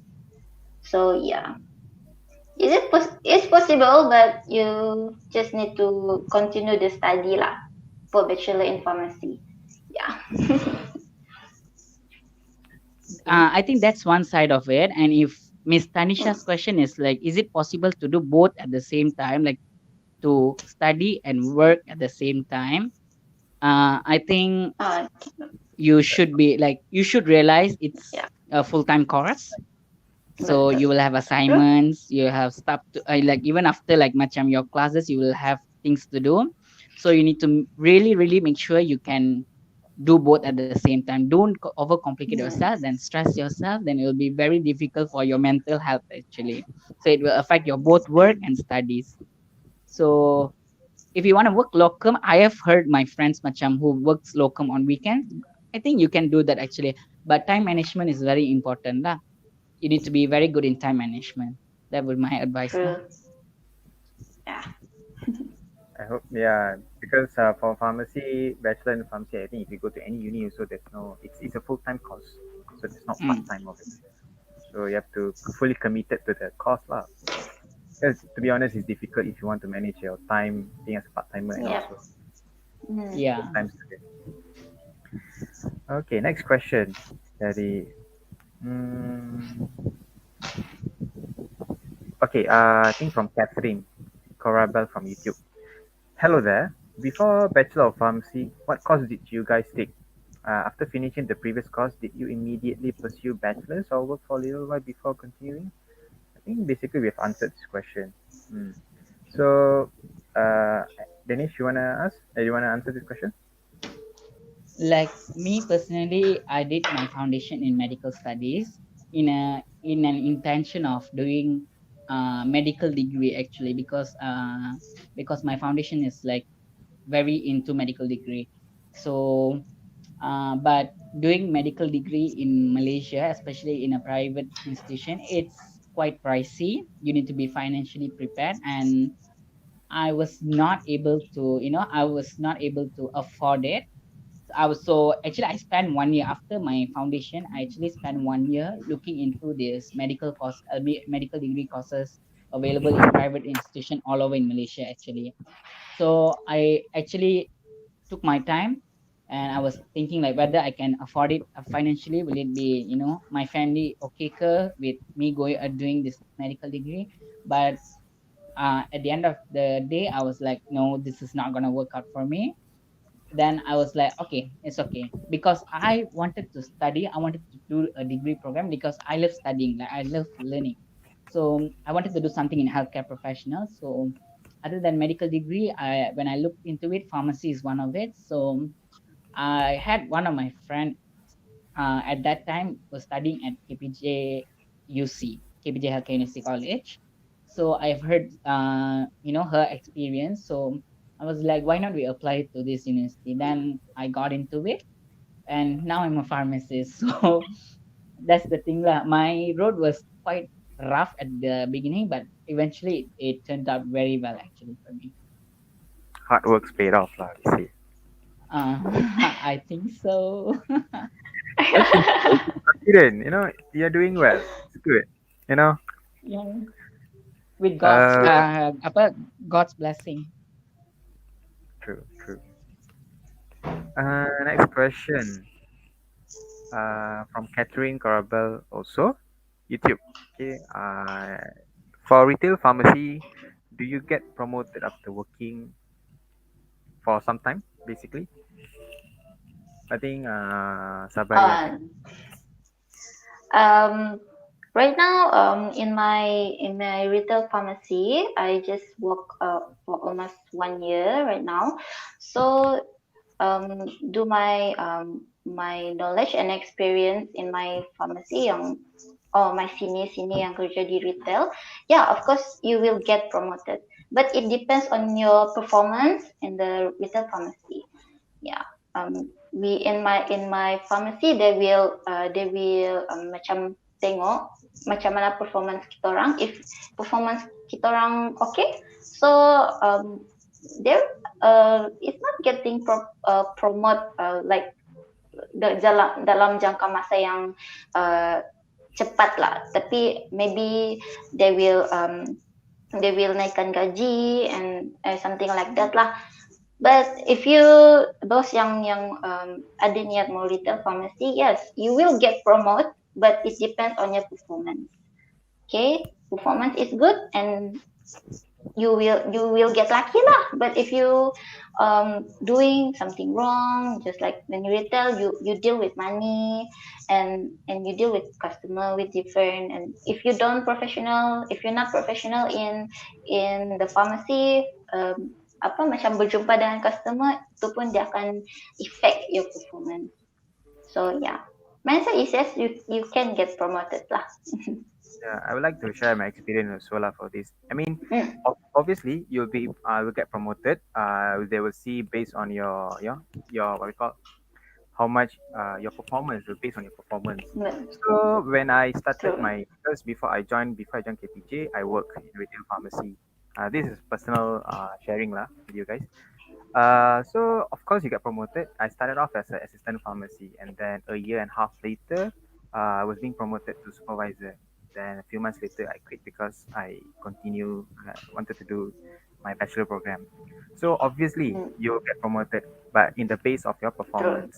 So if you perform well, it doesn't matter lah how long you took. But if you perform well, regardless of how long you take, you have a good interrelationship with the customers, good interrelationship with staff, all these, your boss will look into it, and yeah, maybe tak payah 1 tahun, 2 tahun, maybe even 6 months or 8 months, depends. 6 months, right? Yeah. They will promote you. Yes. So it all depends the boss lah. Kalau boss trust you about dengan kerja kau, so true. you will get easily promoted lah. That's simple. Itu simple saja. Okay, next question. Danish Ali from YouTube. I think this is quite interesting. Also, the question: is it possible to get a PRP industry? If yes, then can how about the clinical experience? Okay. So Industries. I think We've discussed this I'm not yesterday as really well. clear. Like for application, I think I know that you have to go through something similar to private institution. You need to, approach the HR and you need to ask them, like, do they have this PRP program at their industry? So because not every pharmaceutical company would provide PRP. Sorry. Oh, okay, no problem, no problem. Take your time. Oh, sorry. I got a call actually. Sorry for the disturbance. No, no problem, no problem. Yeah. So you need to reach out to the HR, make sure they provide PRP ship. As for the module, I think it will be quite different from the clinical one lah. Because I'm not really sure whether you will have clinical side or not because I don't know how the module looks like because I don't have any friends that are doing PRP at clinical like most of sorry industry. Most of them are either at hospital or retail. So maybe this is something that we have to look into lah. Um, about the clinical experience, yeah, I'm not really sure whether they will have the module or not because if you go to industry, they will have their own aspects, like you have to go through productions, maybe QA, and maybe like some other aspects. I'm not really sure. These are the some things that I know lah. So you will go through like each part. As for clinical, I don't know whether they will have that aspect in that module or not. So it is possible to get PRP at industries. Pharmaceutical industries do accept PRP, but you need to reach out to you need to take your own initiative lah. There is no like you can't go through SPA. Like in KPJUC, you can't like get KPJ kan senang kan ada macam hospital you can apa direct a deal with your university. So but at like industry you need to take your own initiatives lah. Okay, thank you for the answer, Danish. Okay, now we have question for Alfie. Okay. Oh Hi, yeah, so sorry. I have to attend my customers just now. Yeah. no problem. Just right on time. Just right on time. Mhm. Yeah. Mr. Alfie, I have a question for you. This is from Babitra Devi. Before opening your own pharmacy, did you work at a hospital in order to gain an experience? Okay. Yeah. Yeah. Thank you for the question, Bavitra. Is it? Yeah.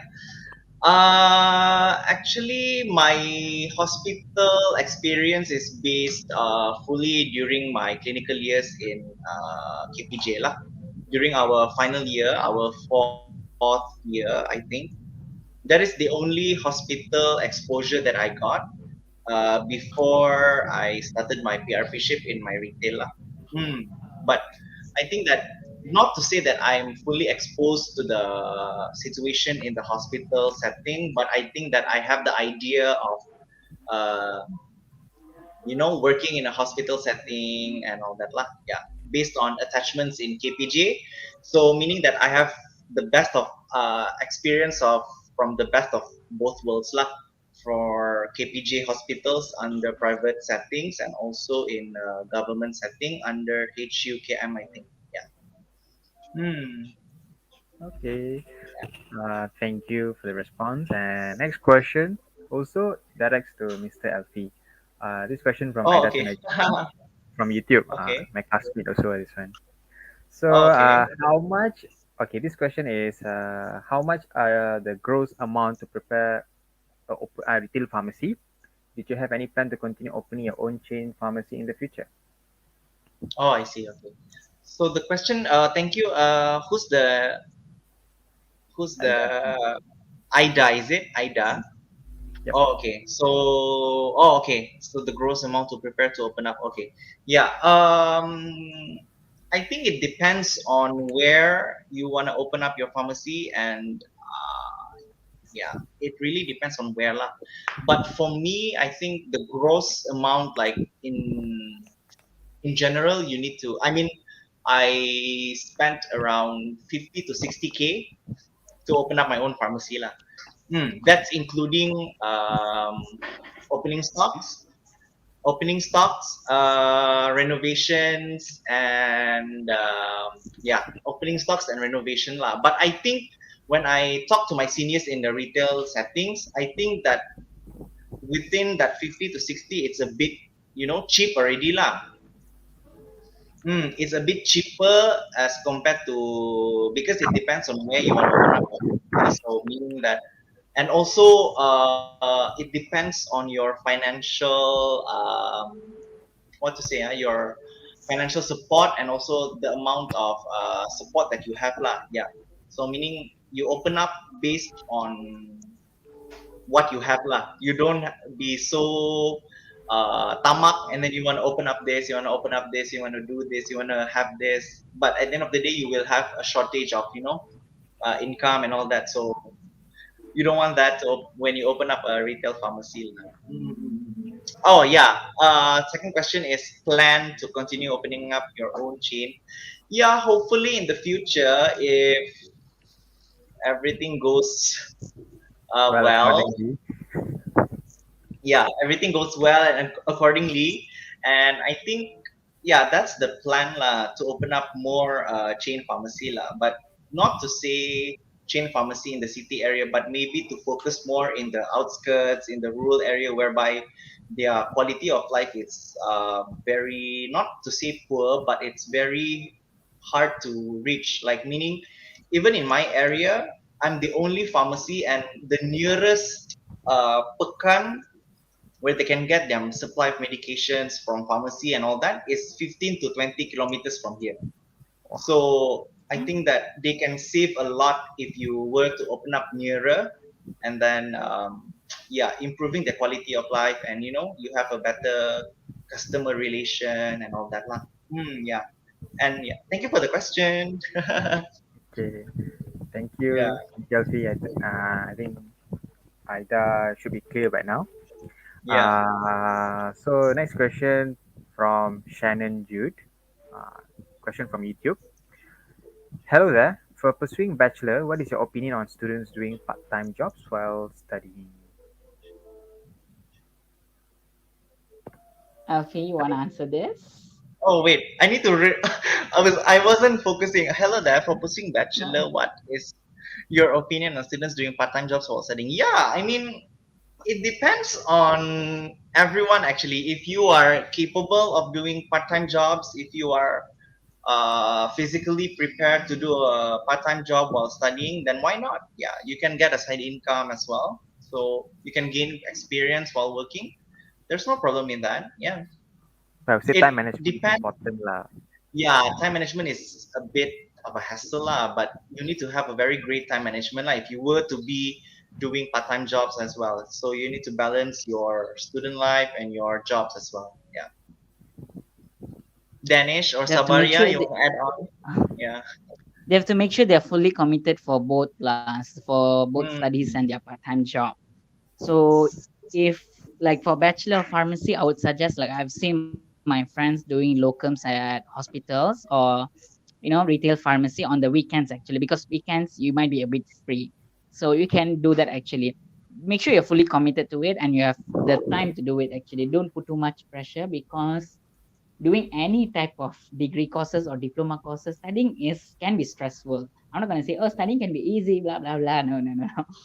In reality, it's gonna be hard at one point. So you need to make sure, like mentally prepared.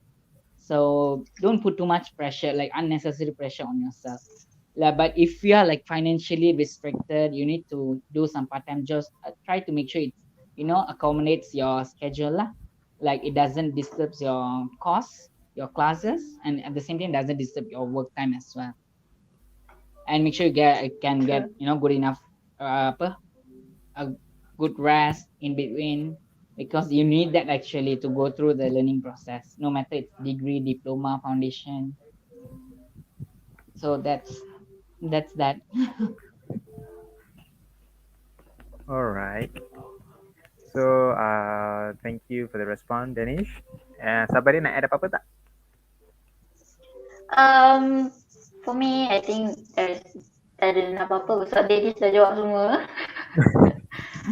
So semua apa yang dia cakap tu semua betul lah. Sorry. It's okay. It's okay.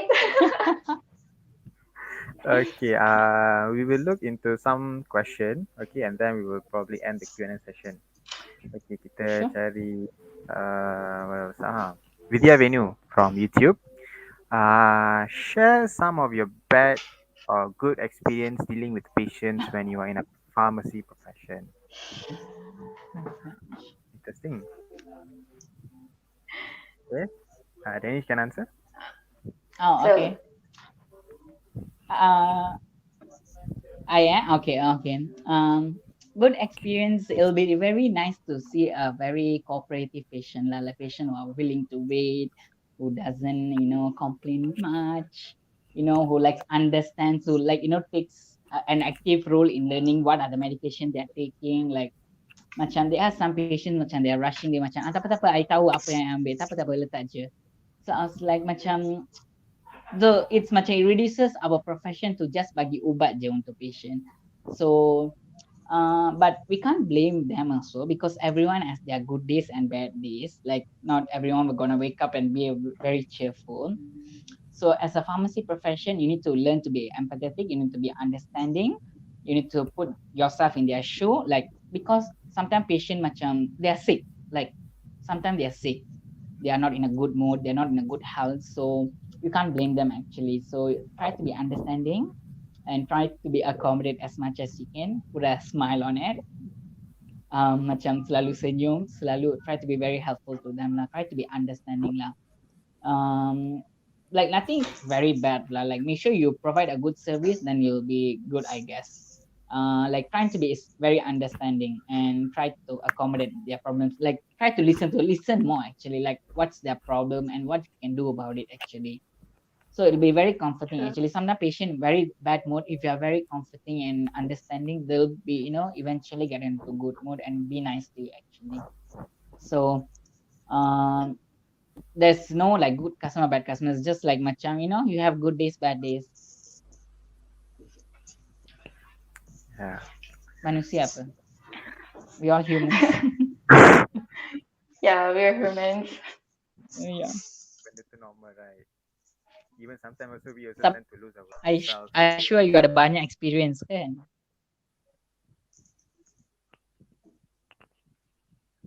Somebody want to add on this? How do you actually experience Oh, dealing with kind of patients? I think that's ada juga satu dua customer datang macam tu kan, and they maybe they having a bad day on the time, so their mood was not so good.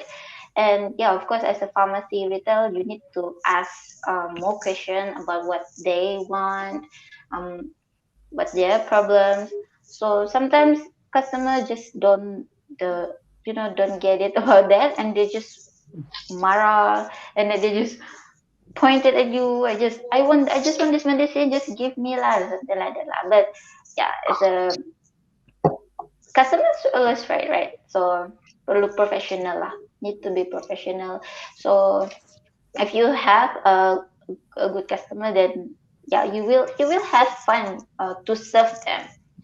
Okay, and they will share you their problems, and we like just like a family or something like that lah. So I think it's normal lah. Normal if you have a bad and a good experience. It is experience. So with that situation, you can deal with it. How you deal with this customer, how you control your emotion. So yeah, it gives benefits for us and also experience for us. Something like that. Always need to be adapt lah to the situation there. So you have to adapt Yes, true. yourself.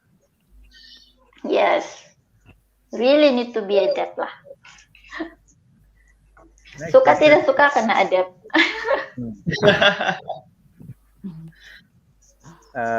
Okay, next question from Christine Low. It's from Facebook Live. So may I know, for KPJ Hospital PRP, is it permanent posting offered after the compulsory 1+1? Thank you, Lo. She was my classmate as well. Our classmate. Hello. Like for PRP, as I said, low, it's a contract based actually, 2 years contract. So it's 1+1, PRP plus FRP. After your FRP, it depends on your performance. They will see your performance. And second, they will see the vacancy, the availability in the hospital. Like if they already have fulfilled their like positions, then they can't take you anymore because they have like limited number of job, like job how do you say like macam vacancies like in that pharmacy. So if there is macam still ada if there is still place for you to apply, maybe you can try your luck. You can after your contract you can apply, you can send in your resume. Then if they have vacancy, they will interview and they will take you. So it's not confirmed that they'll get a permanent posting. It depends on the your performance and the availability at the hospital at the time actually. Thank you. Mm. Thank you, Danish. Next Welcome. question from Haizul Yadi Anwar. Okay. Cik To our Hadi, panelists. Sir Hadi. Hadi. Okay. I think this question, I think each of the panelists can answer lah. Can you share your extracurricular activities? How did it help with your work life? I think each one of you has their. I mean, you guys possess different talent, right? I think I heard from the students, from the some of the people says you guys are very talented. So can you share some insights on it? Alfie, you go first. Oh, me? Oh, okay. Okay. Oh, anyone lah, yeah. Alfie. Yeah, so sorry. I just have to like, on and off for a few times because I have to, deal with customers and all that. Yeah. But there are a lot actually, and I'm really thankful that I actually joined extracurricular activities um uh during my 5 years in KPJ. And I'm really thankful to Madam Rosma and Madam Azlina and also others who I did not mention. They actually have, helped me. Actually, they played a very important role in developing my soft skills in a way that they were the ones who encouraged me to join activities and to be more active in activities in KPJUC lah. Regardless of any activities, you just have to join any activities, and then you need to have a very great time management. And then with this kind of exposure, you will be able to build your soft skills as a person lah, as your profession and all that. And I'm not gonna be sitting here today and talking like this if it were not to be by joining activities and all that. It builds up your confidence as a person, as a healthcare professional. It helps you to build interactions and all that lah. Yeah, I think that's yeah. Oh, Oh. Uh, so for the whole 3 years, I've been banyak ikut aktiviti yang diadakan di college. So and one of them I'm the I'm the soloist singer in KPJUC. So how did it help with my work life? As you can see, joining a choir, and I've been joined the choir team for the whole 3 years, and we performed in graduation. So as you can see that tempat convocation to really have a lot of people, right? So I have to me and my team have to perform with 1,000 of people. So it did help me to build my confidence lah. And it helped my work life because whenever I send my resume to the mau apply job, and yeah. it helps me. Yeah, dia macam tambah-tambah di resume tu lah, and mungkin itu membantu saya lah untuk macam they in shock lah, oh you aktif lah dalam college, oh ya aktif lah macam ni. So dengan sijil and the experience with experience yang saya sudah macam join semua tu, and when they have like event something like that, they will just go pergi tempat kau and you can do this kak, you can do that kak. So I think it's the benefit for me to have the experience with that. So yeah, it's really help. So those yang mungkin rasa belajar saja ini belajar kerja, kalau boleh kita open your mindset, kalau need join apa yang college kah, atau if you have another hobbies begitu, just do it. It's really help. It do help. Yeah, true. A little bit to add on lah. Like meaning, if you join activities, right, it acts like an added value for you as a healthcare professional. Like it Yes. doesn't really Yes. show that you're only studying and then you don't have any. It doesn't show that you have anything to, It acts as, To as show an off. added value. Like, Yeah. yeah, in a way that you have to show off yourself when you are presenting your resume to your boss lah True. kan. So meaning True. it acts as an added value lah. So meaning your chances to get job security is much higher as compared to those who did not or refuse to join lah. Yeah. Yeah, Danish. Okay, first of all, I pernah cakap thank you so much to Madam Rosma, Madam Azlina from Student Affairs last time, and School of Pharmacy for always, providing opportunity for me to join extracurricular activities, because it helps you to, build up your individuality actually, because rather than, what else you can provide other than as a pharmacist, like what else you can provide to a profession actually. So I tak pernah, before I entered KPJUC, I don't know how to MC, I don't know how to debate, but I learned all this while I was in KPJ, and they actually trusted me. They had trust in me. They always give opportunity to me. They macam, okay, you can do this. Here's the opportunity. At the same time, you need to grab the opportunity. One of the advantage, even though KPJUC is a quite small community compared to other private institutions, the advantage is there are a lot of opportunities for you to grab. So you need to be very smart. You need to go and grab the opportunity while you can, because once you get it, you can, show them what you can do. Then they will have, okay, this person can do this works. So definitely you'll get future opportunities. The future opportunities will come to you actually when you take the True. first initiative. Yeah. So it ever helped me because like sometime in my hospital they asked for me to be an MC. Like first time when I jadi a host, like MC for a program, when they said I did a good job, not only I felt proud, I felt very grateful that I was given that opportunity to do so first in KPJUC. If not for that opportunity, I wouldn't be doing that actually. So Yeah. other than that, joining all these activities, especially macam kita keluar dari our university untuk join like state level, national level, it builds a network, because networking is very important when it comes to work, because once you work, it's not like you seorang je. If you need any help, any favor, you will have a friend to ask from. So if you have friends from different fields, then you have an advantage lah.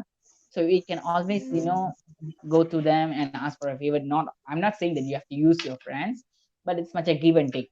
Like when they need a favor, you do for them, and if you need a favor, then you can ask for it lah. So networking is quite important as well. So that like extracurricular activity actually really helped us. Like jangan cakap macam I bayar this much, as I said, bayar this much for my course, I'm not gonna waste my time. It's not a waste of time at all actually. It's wrong to True. think that way. Yeah. Because all three of us, I was very sure like we learned a lot when we were in KPJUC. Like when True. there was always singing and like singing competition, Sabaria will always be there because they know Sabaria can do that. So Yeah. it's much it's it gives you a much it boosts your ego actually, like macam okay, they True. believe in me, they like I can do this, kan, so it's good for your ego, positive lah, not positive ego, not Mm. bad egos, yeah. Mm. Yeah, that would be True. Yeah, true. my share on the extracurricular activity. Yeah. True. For Yeah. those who Plus, want to it's the build only their time you need to be happy surrounding in your college lah. Mm. Happy, Correct. happy. Yeah. Yeah. Yeah, because if you're working, you never experience that kind of True. That's event so true. lagi. So yeah, Yeah. siapa yang mau join tu join saja. Just having fun, but having fun you need to focus on your education also. Yeah. That's You need it. to have a balance lah kan. Yeah. Yeah, balance lah. Sebab kalau kerja sudah memang tiada sudah. You just focus on your work like that. Yeah. Yeah. you will grow better lah. I mean, as an individual, if you join these kind of activities, you will, maybe now and in the next 3 or 4 years, things would have gone differently. So if you join, maybe people wouldn't recognize you, right? Like, wow, I thought last time you were a bit shy, and now you're a bit outspoken. I mean, very, confidence in delivering whatever input you want to see.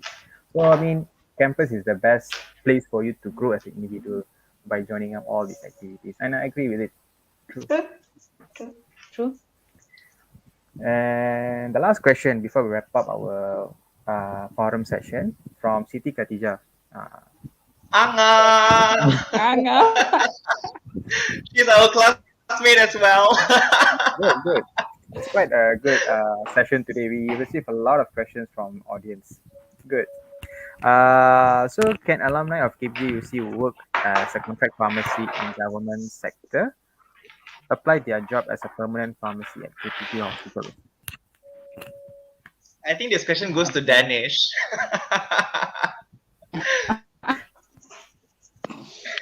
So yes, of course you can, as long as your contract has ended. So you it's like an usual like job vacancy. You apply for the vacancy, for the job, they will get interviewed. Then if they think you're suitable for the job, they will take you. But in KPJ, they will put you under like 6 months contract to see your performance. They will assess you to make sure that you're really eligible for the job actually. Then only they will take. So it's not like you terus masuk dapat permanent job. It's macam you need to work hard for it as well. You need to make sure you show your like whatever you learn from government. You need to use all that knowledge and use it in your current job. Then kalau they feel like macam you are capable of doing work in KPJ hospital or any other private institution, any hospital, then they will make you permanent lah. So it's up to you actually.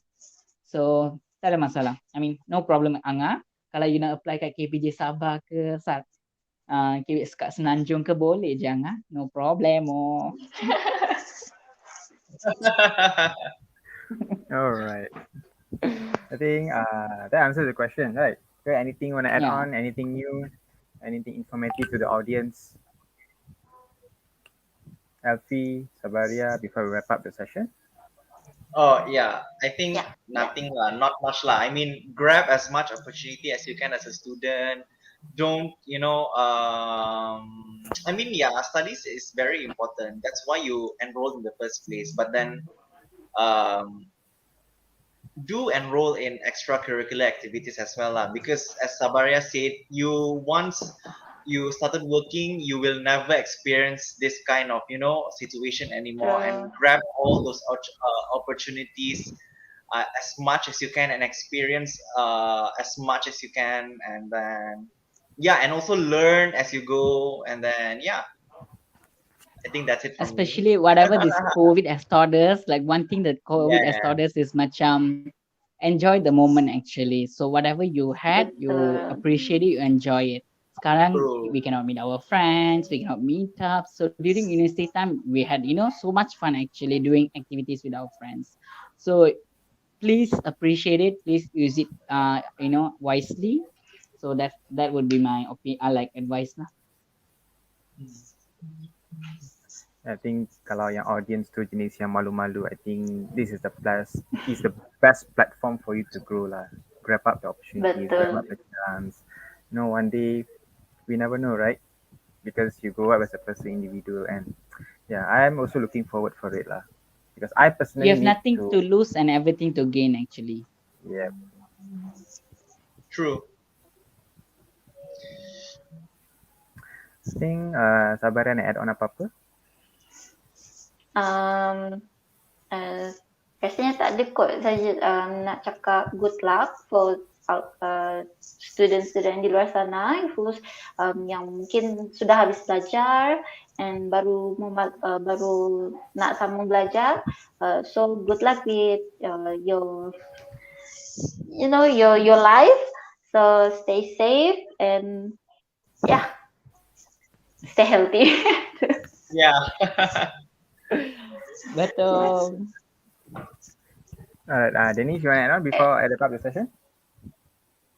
Yeah, I think that's all. I would wish good luck for all my juniors out there. So, put in your work and the result will show up actually. So, don't put too much stress on you. It will be difficult, but you can go through actually, because I'm sure you all, anyone watching this live, you have the capability to go through the challenges lah. Don't worry about it.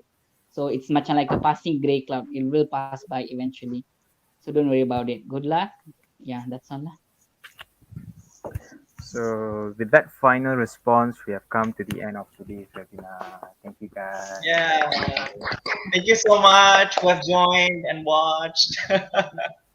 So please accept my sincere gratitude, okay, to those everyone who stayed to the conclusion of this event to show their support. I appreciate all the viewers for attending this live session, having interactive. We have plenty of questions also, which is good lah. Kind of appreciate the efforts. And not to forget, thank you and for attending on this webinar session. Adik Sabaria, Mr. Dennis, Mr. Alfie, for spending their time despite the hectic schedule. I know satu kena kerja kat pharmacy and have to attend customers, one in hospital. I think both three of you are working right now. You're working too, right? Yeah. I would like to say thank you. I would like to show my gratitude to you guys. Okay. Thank you so much for having us. Yeah. Thank you. So I would also like to thank you, the lecturers and students, for your active participation, and hope you guys have gained some experience, okay, from today's forum, all the insight our panelists have shared. I hope that could give you some insights and idea what to do in the next coming years. So don't really focus on the, what we call on the academic side, but of course you have to open up and be involved in more extracurricular activities. So you have to balance in both ways lah. Don't only solely focus on one thing. So I really actually take it as something that I must consider actually, because I also need to grow as a person and I have a lot to learn. So I hope KPJUC would give me the best platform as an individual for me to grow. Yeah. Okay, seeing you guys are doing wonderful. Give me a pleasure and actually sense of relief. You guys are doing well in your respective fields. So we believe that the information shared by our speakers will be extremely useful to our listeners, particularly to our future pharmacists of KPJ University College. Last but not least, if I fail to fulfill expectation in any manner during this webinar, please accept my apologies. And with that, I would like to conclude our forum with a big thank you. And once again, thank you to everybody and hope to see you at the future event. Stay safe, guys. Thank you. And Bye. Stay safe. Take care. Have a nice day. Bye.